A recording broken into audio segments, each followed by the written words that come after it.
3. Chegamos ao episódio número 3 da incrível história de José. Em minhas mãos a Bíblia Sagrada, lâmpada para meus pés é a palavra do Senhor, luz para o meu caminho é a palavra de Deus. Você está no canal Falando de Cristo na Estrada, aqui no YouTube, deixe o seu like, faça o seu comentário, coloque o sininho de notificação, assista até o final e indique para as outras pessoas. E no Facebook, a página Rádio WF agora é Falando de Cristo na Estrada, escolhendo uma nova direção. Vamos continuar falando de José. Se você não assistiu os vídeos anteriores, o vídeo número 2 e o vídeo número 1, assista. Sejam bem-vindos a essa incrível história que mudará a sua vida. José levou consigo a dor, os relacionamentos complicados e a ansiedade ao viajar para o Egito, para onde ele tinha sido vendido. Os irmãos o venderam ali para os ismaelitas, traficantes de escravo.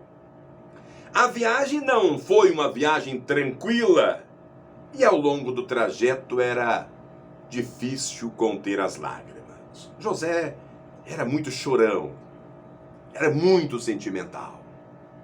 José estava a caminho do Egito, levado pelos donos da caravana que o haviam comprado. Tendo a caravana se dirigido ao sul, em direção à fronteira de Canaã, o jovem conseguiu ver à distância as colinas, entre as quais estavam as tendas de seu pai. Chorou amargamente ao pensar naquele pai amoroso, em sua solidão e aflição. Novamente se lembrou do que havia acontecido em Dotã. Viu seus irmãos irados e sentiu os olhares furiosos que lhe dirigiam. Ainda soavam em seus ouvidos as palavras dolorosas e os insultos dirigidos a ele diante de suas súplicas desesperadas. Com o coração tremente, José olhou para o futuro. Que mudança, meus irmãos. De filho querido e amado, a um escravo desprezado e desamparado. Sozinho e sem amigos, qual seria seu destino naquela terra estranha para onde estava indo? Por algum tempo, José se entregou à tristeza e terror incontroláveis. Você consegue imaginar? De filho querido, amado, a um escravo desprezado, desamparado. Então, seus pensamentos se voltaram para o Deus do seu pai. Então, no meio disso tudo, os seus pensamentos se voltaram para o Deus de seu pai. Na infância foi ensinado a amá-lo e a reverenciá-lo.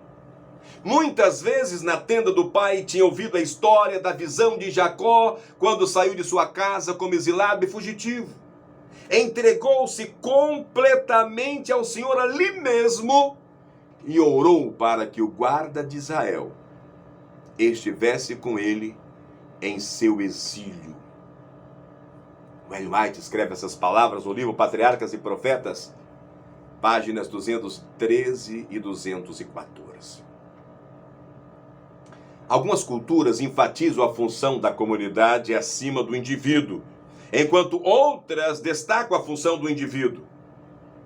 Embora encontremos equilíbrio entre essas duas funções nas Escrituras, há um chamado ao compromisso pessoal e coletivo com Deus.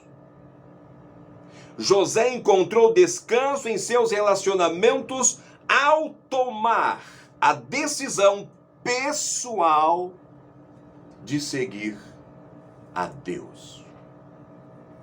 Olha, eu não sei qual é o problema que você está enfrentando. Qual é a sua guerra que está te aprisionando, escravizando. Mas no meio disso, de filho amado, há um escravo, José, preso, talvez numa gaiola, talvez, a gente conhece um pouco da história, né? Talvez estivesse andando ali algemado. Ele se entrega a Deus. Eu vou ler alguns textos com vocês. O que a Bíblia ensina sobre o compromisso pessoal? Compromisso que eu, apesar da minha família, eu, apesar da sociedade que eu vivo, eu, apesar do trabalho, eu tenho que tomar. A decisão de escolher o caminho é individual. A decisão é sua. A decisão de ir é sua. Bom, o que a Bíblia ensina sobre o compromisso pessoal? Ela ensina que precisamos tomar a decisão de servir a Deus como José fez. Ponto. Você e eu, nós precisamos tomar a decisão de servir a Deus como Josué fez, apesar da disfunção familiar, apesar dos problemas que estão talvez nos sufocando. Vamos ler? O primeiro texto que eu quero ler está lá em Deuteronômio capítulo 4, verso 29. Diz assim: então dali buscarás ao Senhor teu Deus e o acharás, quando o buscares de todo o teu coração e de toda a tua alma. Amém. Deus em primeiro lugar. Quando buscar o Senhor teu Deus, você o achará. Tem buscado Deus? Como você tem buscado Deus? Parcialmente? E a Bíblia diz: quando buscar de todo o coração, de toda a alma, ou de toda a sua vida, Ele em primeiro lugar, você achará. Josué capítulo 24, verso 15, diz assim: Porém, se vos parece mal aos vossos olhos servir ao Senhor, escolhei hoje a quem sirvais.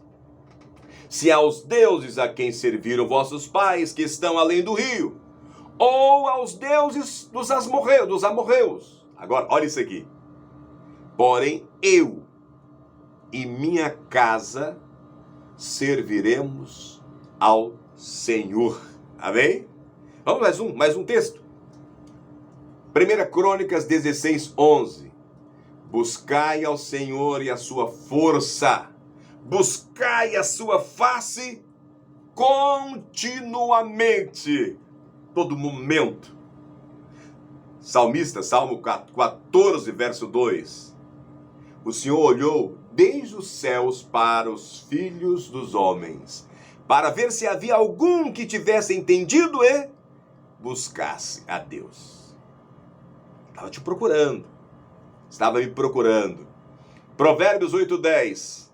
Aceitai a minha correção, e não a prata, e o reconhecimento, mais do que o ouro fino escolhido. Vou repetir, acho que eu não fiz uma boa interpretação. Aceitai a minha correção e não a prata, e o conhecimento mais do que ouro fino. Amém? Isaías 55:6 diz: buscai ao Senhor enquanto se pode achar, invocai-o enquanto está perto. Bom, aqui eu preciso dar uma pequena explicação, uma nota explicativa. Por que Isaías, ele coloca, buscai ao Senhor enquanto se pode achar? Porque tem dois momentos em que você não conseguirá mais achar ao Senhor. Primeiro momento, quando for cortado o fôlego da vida, você morre. Ponto final para você. Ok? A morte é um descanso, é um abrir e piscar de olhos. Você morreu um segundo depois, porque não há tempo na morte, você acorda diante de Cristo. Seja na primeira vinda, para ser ressuscitado, glorificado, subir ao céu, ou depois dos 1000 anos para a desonra, para a morte eterna. E, em outra ocasião, o que nós chamamos de fechamento da porta da graça, haverá um dia em que Jesus pegará o incensário, jogará na terra e vai falar: está pronto, está acabado. Nesse momento, a porta da graça estará fechada. Depois da última praga, não terá mais condição de você se arrepender, buscar perdão naquele período.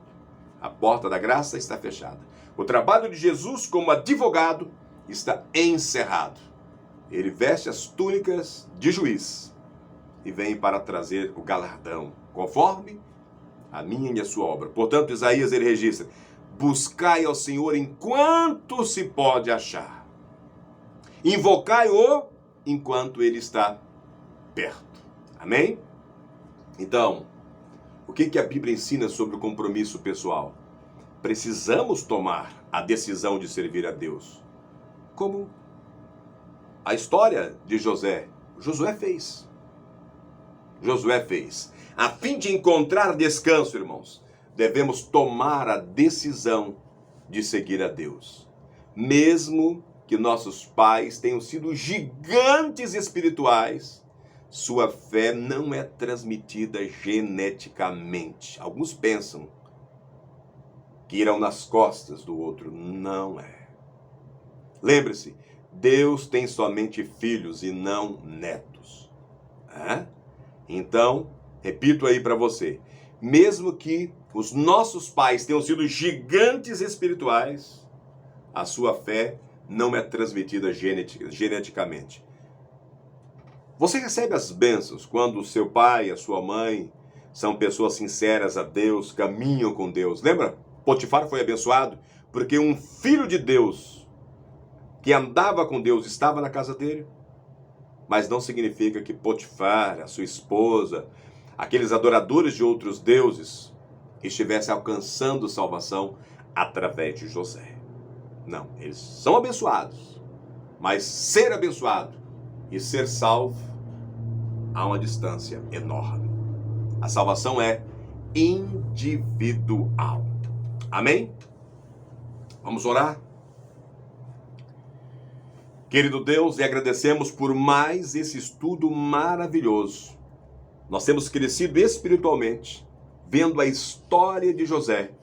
E como no meio da dificuldade, no momento que estava sendo vendido, estava naquela caravana como escravo, ele se entrega ao Senhor. Ele aceita o Senhor como Salvador e Senhor de sua vida e vai colher os resultados que estaremos estudando nos próximos episódios. Nos abençoe. Abençoe cada família representada, em nome de Jesus. Pense nisso. Um forte abraço e até amanhã.